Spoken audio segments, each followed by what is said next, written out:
Okay, everyone, thank you for your patience and thank you for attending this webinar today brought to you by FXStreet.com.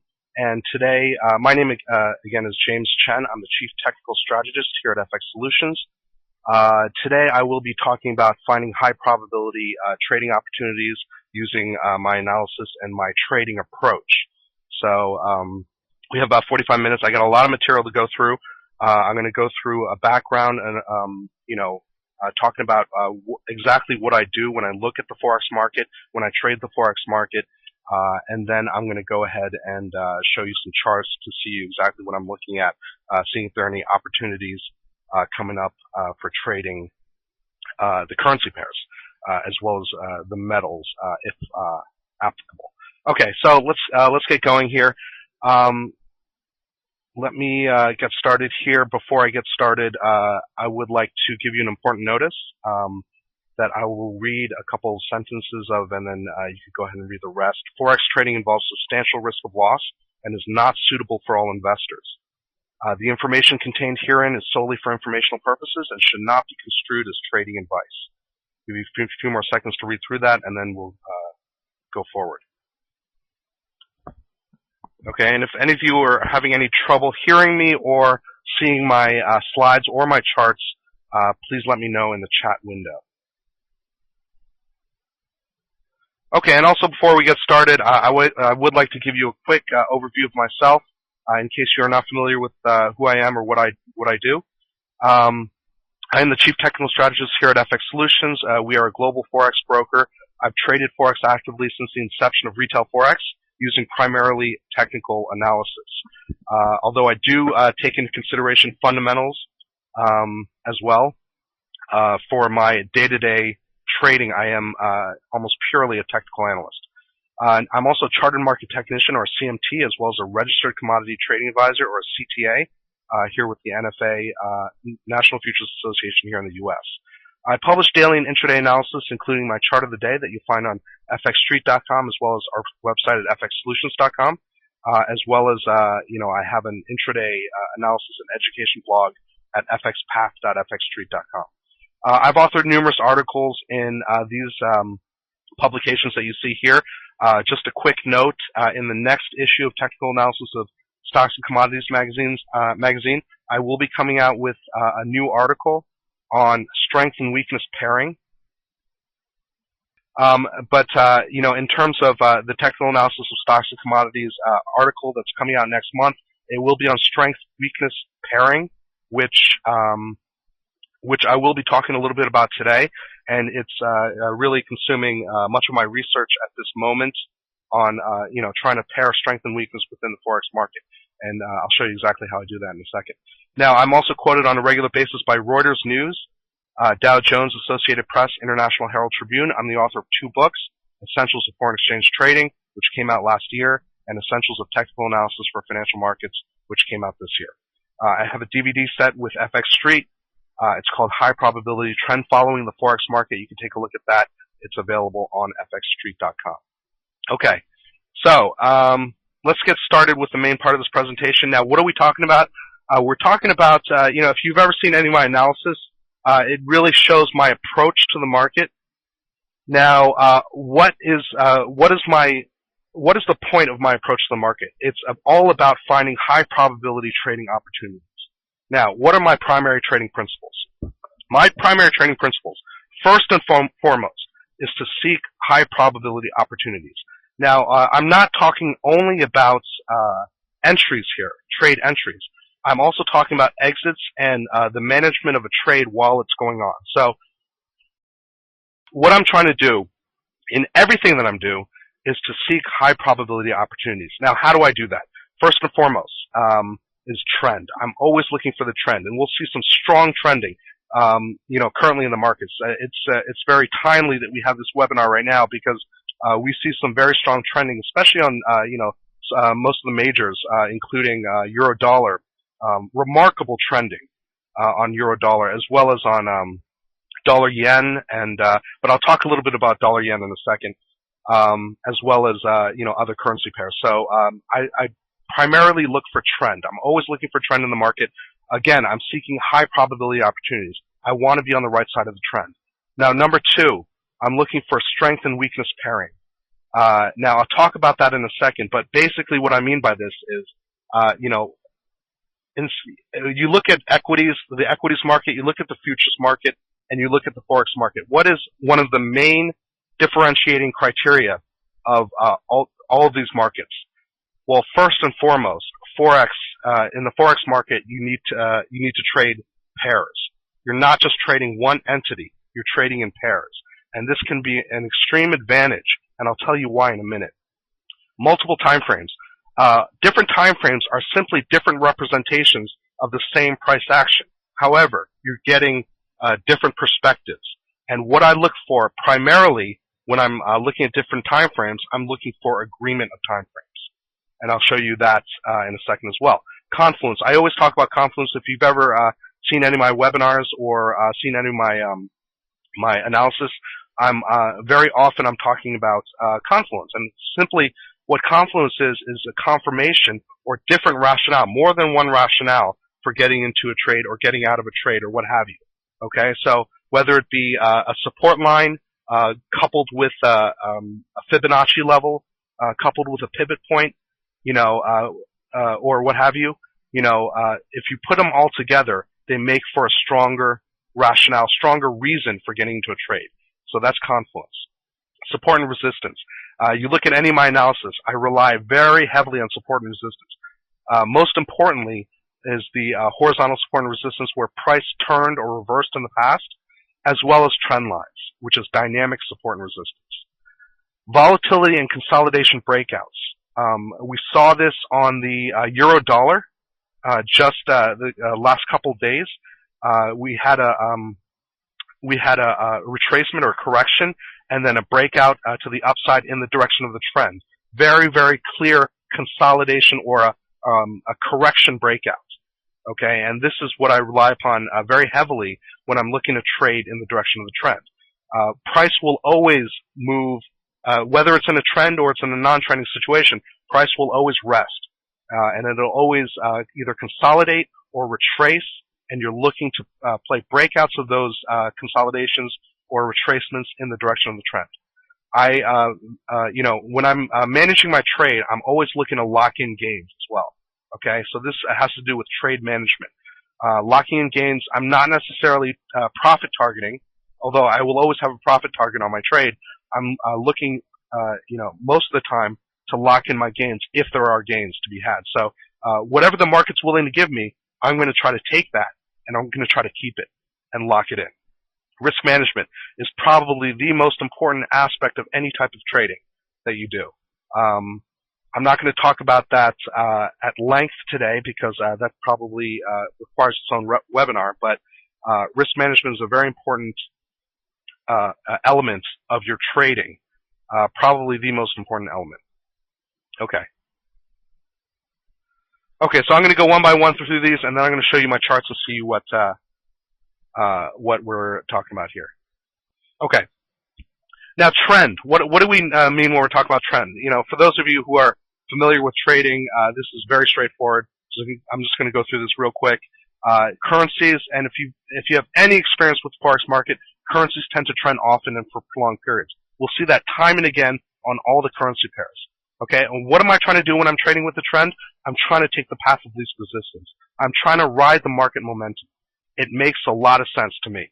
Okay, now what we see on the euro dollar right now, very steep uptrend. Okay, very strong trend.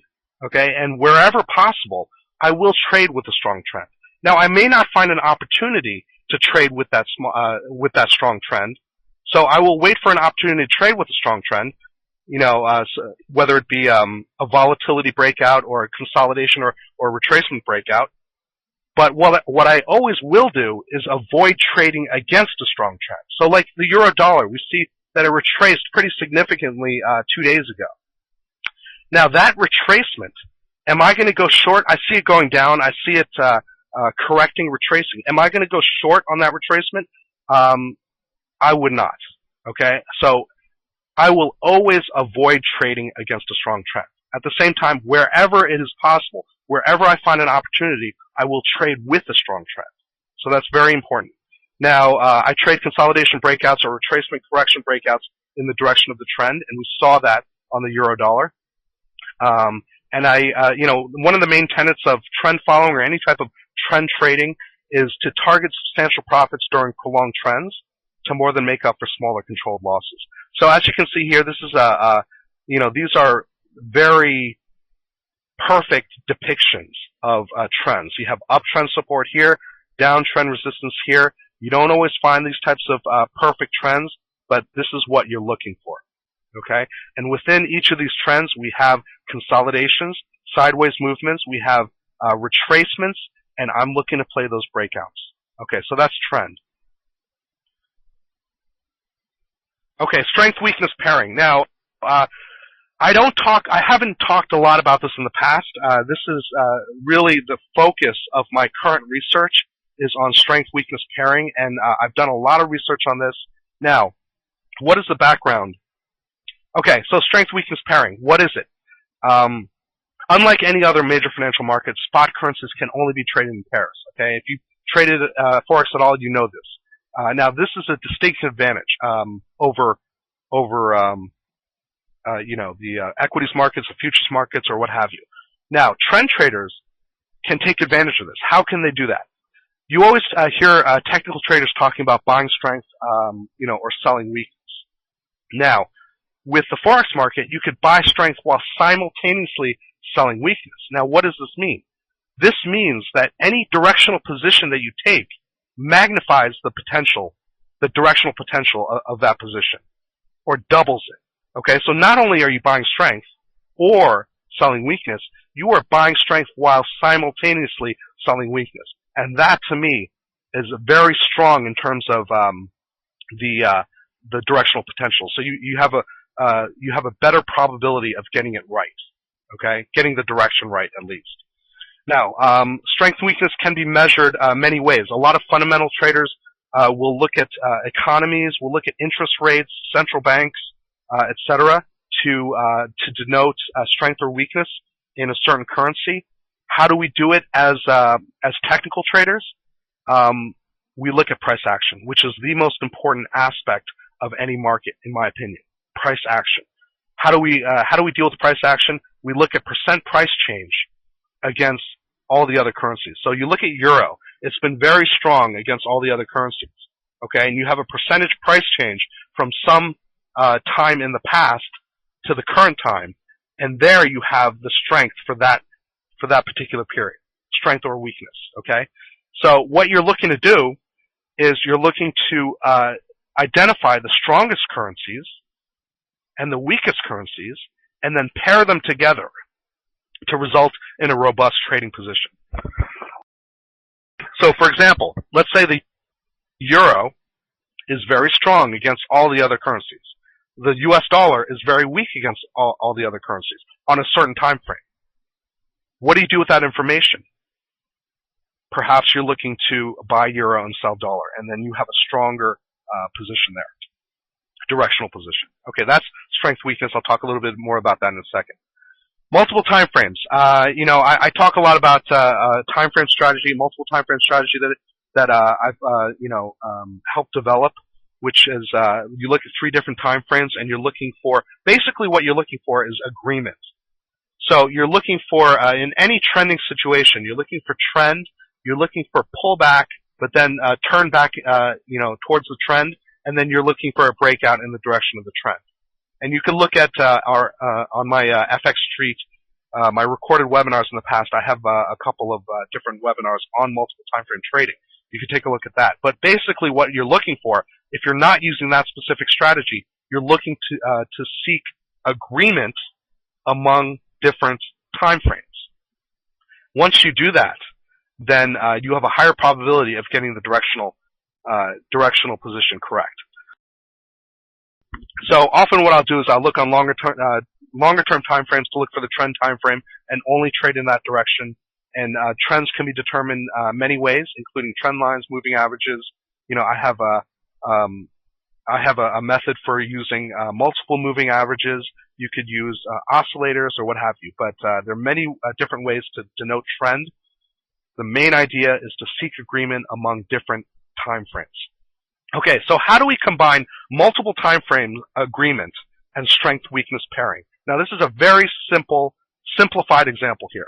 Let's say the euro weekly, okay, the euro has been very strong on a weekly basis against all the other currencies. The euro has been very strong against all the other currencies on a daily basis as well, and on an hourly basis. Now, that's agreement among different time frames. At the same time, you're finding at the same period, according to percent price change, the US dollar has been very weak against all the other currencies on a weekly basis. It's been very weak against all the currencies on a daily basis and on an hourly basis as well. What is the conclusion? This is a very simplified example, and it's just an example. What is the conclusion? Buy euro dollar. Okay, and you could put together a database, an Excel database.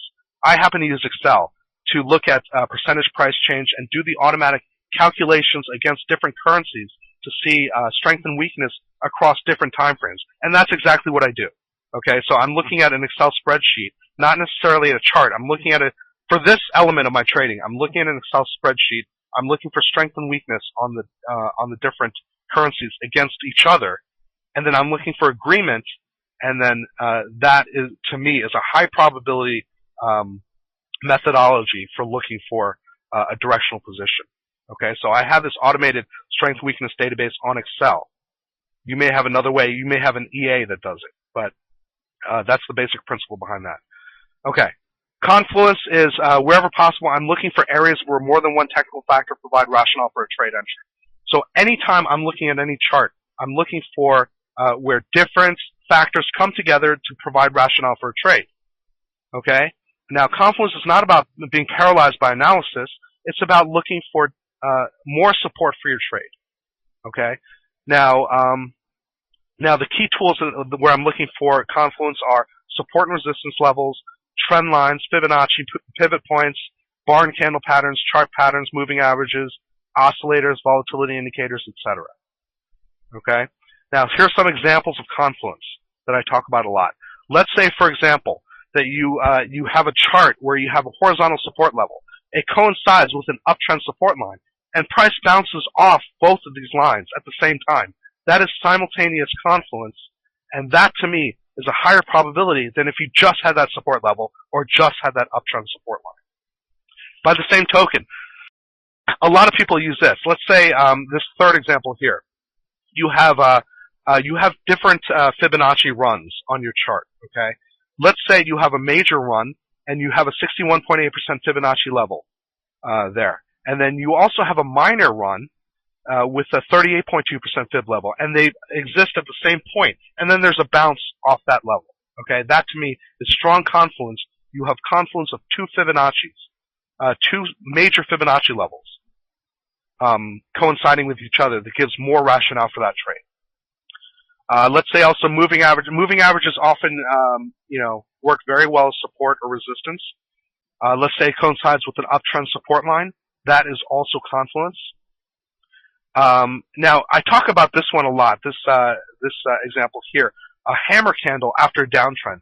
Let's say you have a hammer candle. What is a hammer candle but just a small upper body with a long lower wick that occurs after a downtrend or a down run? Okay? Now, what does it represent? A hammer candle after a down run represents failure to move further down. It represents price rejection to the downside. Okay, if that occurs by itself, I won't give it much of a second thought. I'm not going to really trade off that alone. However, if that hammer candle occurs at a strong prior support level, that to me is Confluence and a possibility. If price shows me momentum to the upside, a possibility for getting into a long trade on a reversal. Although I don't really trade reversals, if I have that type of a signal that has strong Confluence, I will get into a trade like that. Boyke, the question is on MTF. I'm not sure what MTF is, but what time frame you look for Confluence? I'm looking for Confluence on every time frame. Okay, I happen to trade daily time frames and 4 hour mostly. I also sometimes go down to 1 hour, but I'm looking mostly for Confluence on the 4-hour and the daily charts for to help guide me in my trades. Also, Bollinger Bands. Bollinger Bands, can also be used within a ranging situation to be, support and resistance. And if it occurs like that, you also have support and resistance levels, horizontal lines. If they occur with the Bollinger Bands, that to me also is Confluence. Roger, the question. So each day, week, you enter the price and calculate the percentage change. How do you choose your starting date in order to calculate the percentage change? Roger, great question. How do I do the percentage change? Well, if I'm doing it on a weekly basis, I'm going to take the current. I'm going to do it on an ongoing basis. So let's say I have, let's say right at the second, I'm going to be comparing the current price to the price a week ago at the same time a week ago. If I'm doing it on a daily basis, I'm going to be comparing the current price with the same price a day ago. Same thing with on an hourly, on an hourly basis or on a minute basis or what have you. You're looking at the current price. You're doing a dynamic comparison of the current price with some point in the past, okay, and on an ongoing running basis. That's how I personally do the strength-weakness comparisons. Okay, support and resistance, very straightforward. You use support and resistance as you could use them as entry zones, whether bounces or breakouts, and then you would add entry filters wherever possible. Entry filters being, when you get into, let's say you get into a breakout situation, you wouldn't get into that breakout situation right at the point of breakout because you don't actually know if it's going to break out or if it's going to respect that line. And we're talking in ranges here, not in precise pips. So you need to have an entry filter put in there, whether it be a number of pips or a close of a bar and a move beyond that bar to show you or to give you more confidence that there is actually momentum in the direction that you're looking to trade, whether it's a breakout or a bounce of support or resistance. When I talk about support or resistance, I'm talking, basically about horizontal lines or trend lines. Horizontal being prior price levels where price turned in the past. Trend lines being uptrend support, downtrend resistance. Those can also be used as support and resistance to play breakouts or to play bounces as entry zones. Horizontal support and resistance can be prior market turns, Fibonacci levels, pivot points, or the like. Okay, so consolidation breakouts. What are consolidation breakouts? I talk a lot about this. This is one of the main techniques that I use or strategies that I use when I'm trading any trending market. I'm looking for breaks of consolidation, breaks of retracement. What is consolidation but price moving in a sideways fashion or a converging fashion? And you're just looking to play breaks of those. And for example, you see a triangle here. You see flags and pennants here. Now, what is a break? You don't have to worry about the terminology here. What are all these patterns, etc.? What are they? But they're just consolidations. And what are you doing when you're trading these consolidations? You're looking for breaks of support or resistance. So in a triangle, for example, the upper line on the triangle is resistance. The lower line is support.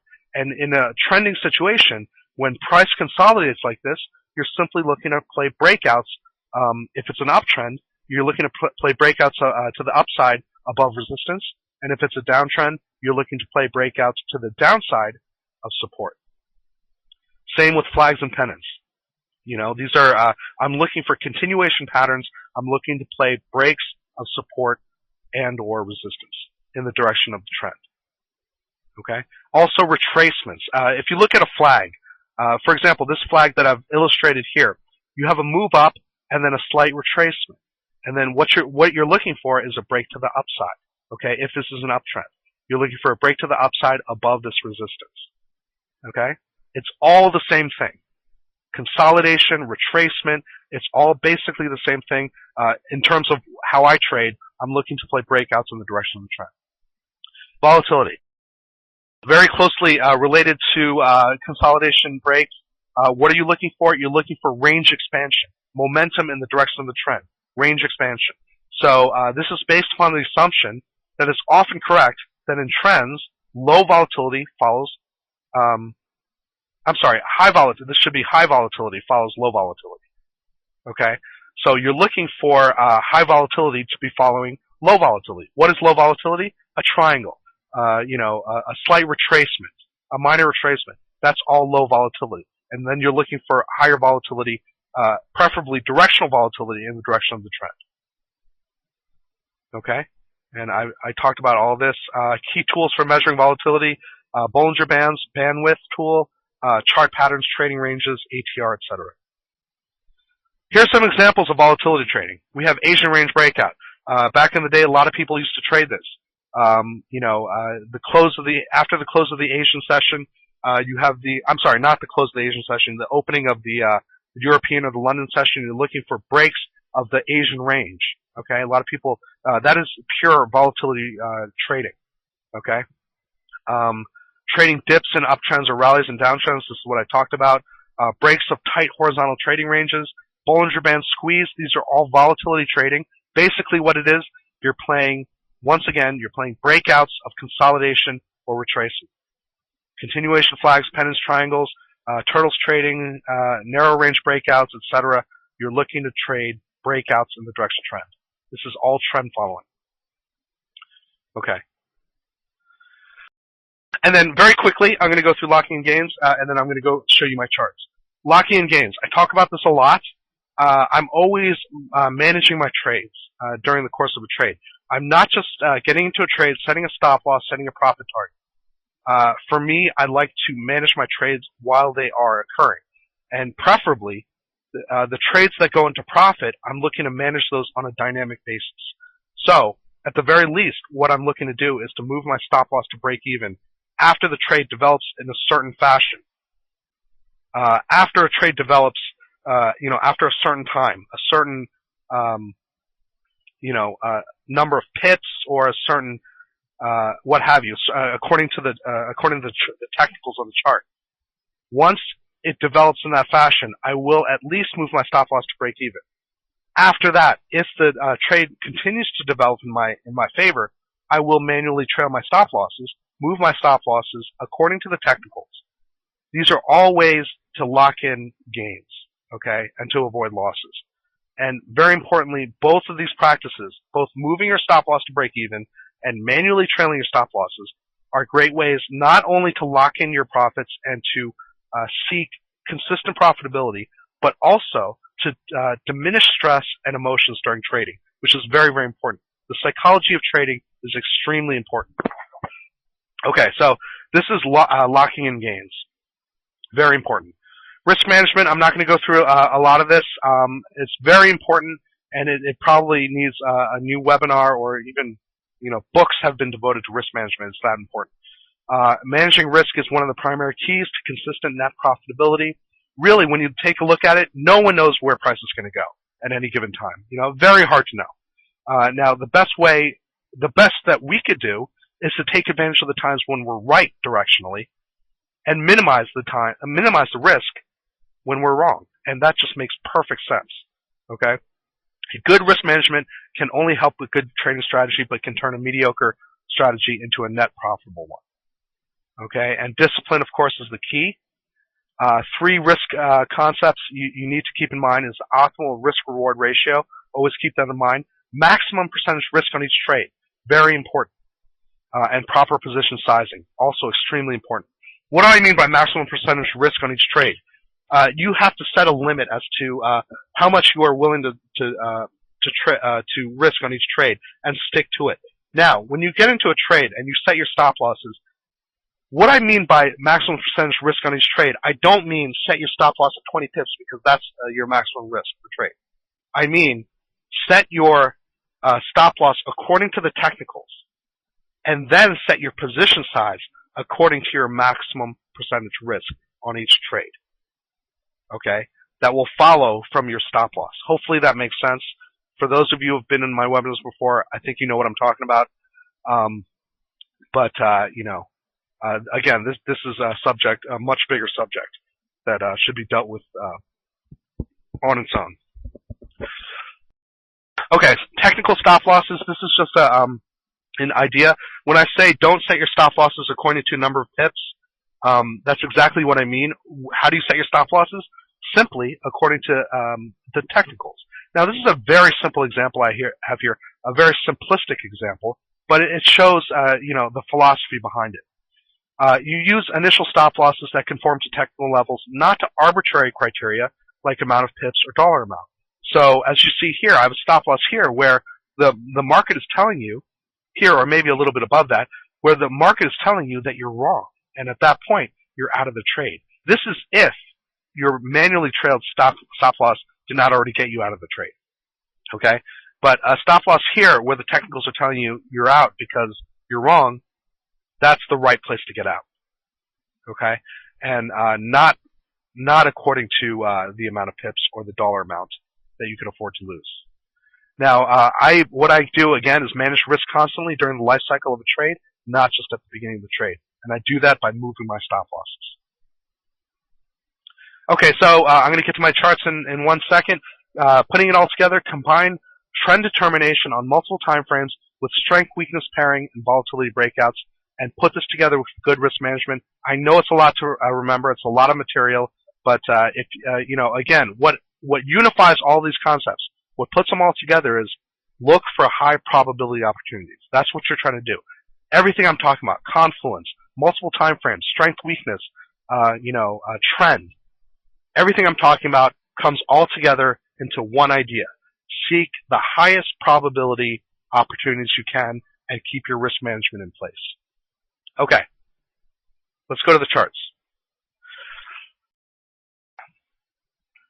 Okay, let me go ahead and all right, what are we looking at? We are looking at an uptrend in euro-dollar. This is euro-dollar daily chart. I'll show you the 4-hour chart in a second, but we are looking at an uptrend that is nothing short of remarkable on euro-dollar. So this is the daily chart, but let me show you the 4-hour chart really quick. This is just to get an overview. This daily chart is again an overview of what we're looking at from a trending perspective. But let me move over real quick to the 4-hour chart, and I'll show you what I'm looking at right now. Okay, so ever since that low back in early June, we've been in an uptrending situation. Yeah, we had a huge correction back here starting in early August, but then we moved up from there. And where do we find ourselves in right now? We are in a remarkably steep uptrend channel on euro-dollar. Okay, this again is a 4-hour chart.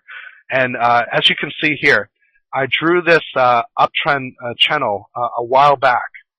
Okay, we've got you can buy analysis on FX Street. I have a parallel uptrend channel here. Now, many of you may be thinking, steep channels or steep trends are made to be broken, and I would agree with you.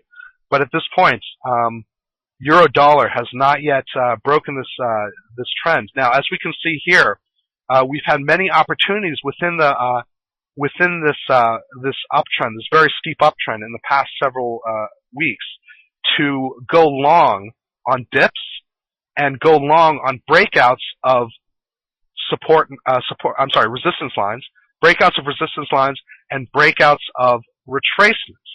So you see these red lines here. What are they? They are retracements. They're counter trend retracements, and I would look to play breaks of those. So let me make this a little bit bigger. Hopefully you can see it. Okay. Hopefully you can see that a little bit better. Okay. So this is euro-dollar once again. So you've had many opportunities here within this uptrend to look for breaks of support resistance lines and breaks of retracement. So as we can see here, we had different times here. Let's see, a break above this right over here, a break above this this resistance, and also this downtrend counter trend retracement line. We had a breakout above that, a breakout above just the 133 level, a retracement back there, a break to the upside, a break above 134. Okay, above 134, it retraced. You had a what do you call it? A retracement line here. Break to the upside once again. Okay, and then it hits. Once it broke through 134, you can look at my past analysis. I was looking to target 138. Okay, and it happened. I mean, it was amazing. Usually it's not that precise, the targets. Again, I don't really use targets, but I always have targets in my analysis. So I was targeting 138. It hit 138. Okay, and then this is just 2 days ago. It retraced. It respected 138. Came back to the downside. Created once again another retracement line, and then it went back down to the bottom of this parallel trend channel, and then it shot back up, and then above this retracement line once again. Now, if you had gone long on this break of this retracement line, that would have been fine. If you're more conservative and you're looking for more evidence of upside momentum, then perhaps you were looking for a breakout above 138, okay, which was the prior high, which was strong resistance. A breakout above 138 happened. At that point, I'm looking to target 140. Okay, and my last analysis is targeting 140. Okay, so 140, I think, if we don't have another retracement soon, we're going to hit 140 very, very soon. Okay, and then above that, I believe I have 142. Let me take a look. 142. This is the daily chart. Once again, the daily chart. Once again, so 140, and then I have 142 here, which is prior support resistance.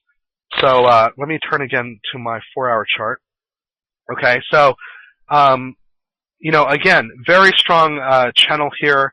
This is probably euro-dollar is probably the most perfect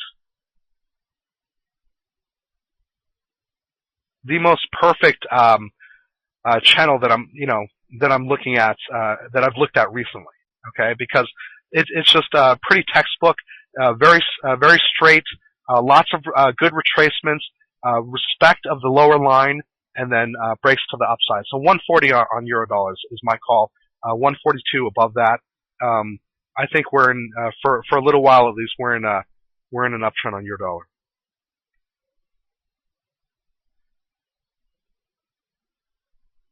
Okay, I didn't take a look at, there are a bunch of questions here. Yes, Robbie, Aussie is kind of like Euro. I'm going to show Aussie in a second. Let's see. The horizontal line, big black feet, please, when did you get those yellow horizontal lines? These are basically, the horizontal lines are just prior support and resistance levels, as well as psychological levels. So, for example, 140, okay, 140 on euro-dollar is not only a prior support resistance level. You look back in time, you'll see that's a prior support resistance level. It's also a key psychological number. It's a key round number. Okay, so you put that together with prior support resistance level, and maybe throw in a Fibonacci level there, and maybe a trend line or or what have you, and you've got strong confluence there. Okay, but 140 to me is strong because it's prior support resistance. It's also a key psychological number, a key round number. And where did I get these yellow lines? They're mostly from prior turns in the market. Okay, let me show you British pound against the U.S. dollar. Also, very good uptrend. Not as good as euro-dollar, but good nonetheless. I've been targeting 160 for a while. Okay, 160, as we can see back here, was hit in early August. Okay, and respected there. 160 key, key prior resistance. Also key round number, 160. Very, very, very important there. So I've been looking to target 160 for a long time. 160 should be hit sometime soon.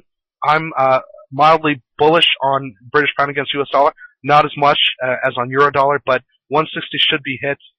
We are also, and let me show you on the 4-hour chart. On the 4-hour chart, we are also in an uptrend channel. And as we can see here on the 4-hour chart, we have this uptrend channel. And we also have, at 160, we have a 161.8% Fibonacci extension. Okay, so from this run down here to this up here, we got an extension right around 160. That's Confluence there. That's why I'm targeting 160. Again, I put in targets just to provide structure for my trade. I'm not necessarily waiting for 160 if I'm in a trade on pound dollar. I'm not necessarily waiting for 160 to get out, but lots of chop here. But I'm looking to target 160. Okay, and then a break to the upside. We've got let me turn to the daily once again. We've got a key resistance up there at around 164, which is a bit, but anyway, let's turn to now dollar yen, extremely important. I think I've run out of time, but extremely important. Dollar yen. This is what I wanted to talk about. I'll show dollar Canada and Aussie dollar in a second, but if I have time. But dollar yen. Okay, we just broke down below the long-term low. I don't know if it's a 13, 15-year low that just occurred in mid-September on the intervention. This is called the intervention low. Okay, right below 83, when the Bank of Japan came in and intervened, we had a big move to the upside up to 86, and then 86, which was strong resistance already, was respected, and then price has been coming down ever since. And we are in a long-term downtrend from all the way up here from early May. Okay, so early May, since early May, we are in a very clear downtrend, as you can see on this chart. Now, we just broke below this long-term low, the intervention lows. Now, why am I not going short dollar yen? If I'm a technical trader, if you're listening to everything I'm talking about, my approach to the markets, I should be going short right now on dollar yen. Why am I not? It's because of risk of further intervention. Okay, I mean there is risk there of further additional intervention. That's why I'm not going short. Otherwise, I would be going short definitely on dollar yen. Very strong downtrend, breaks of consolidation, breaks of support, but dollar yen is a special case because of this intervention issue. Okay, and whether they come in or not, once again, who knows? But and even if they do come in again, they may lose, which many people say they will. But at the same time, I'm not willing to take that risk on my trade at this point in time. Okay. Dollar Swiss, new lows. Swiss has been extremely strong. The Swiss franc has been extremely strong. We take a look at dollar Swiss here. We just hit support here at around 96, 96.40, 96.30, long-term low back there. A breakdown below that. This is going further. Dollar Swiss is going further down, in my opinion. Dollar Canada. Okay, an opportunity here in dollar Canada. Let me show you real quick before I get off. Dollar Canada here. We just broke down below 101 support. Okay, a lot ranging, a lot of consolidation, a sideways action. This is a 4-hour chart of dollar Canada, but strong support at 101. Breakdown. Okay, just a tentative breakdown so far, but we're I'm looking at least parity, but perhaps much lower. Okay, much lower. Where? Perhaps to the 99.30 area, which is the long-term low on dollar Canada that was hit in April of this year. Okay, perhaps that. So at least parity, which is 1 to 1 on dollar Canada. Okay, I think I've really run out of time here. I had a few more charts. Gold all-time highs. Where are we looking there? We're looking for Fibonacci extensions to structure our trade. Let me look at what I'm looking at there. Because of what's going on in the currencies, gold has been on a remarkable run. I'm looking possibly to target, although we are due for a correction, I'm looking possibly to target around 1430 on gold. Okay, but gold has just been hitting new all-time highs almost every day. Okay, sorry for going over time. Again, my name is James Chen, and thank you so much for attending today. For any additional questions, please feel free to contact me by email. If you want a copy of my of my PowerPoint, please feel free to email me, jchen@fxsoul.com. You can check out my blog at fxpath.fxstreet.com. Look for my books if you like. Again, please feel free to contact me with any questions that you may have. And thank you very much, everyone, for attending this webinar today.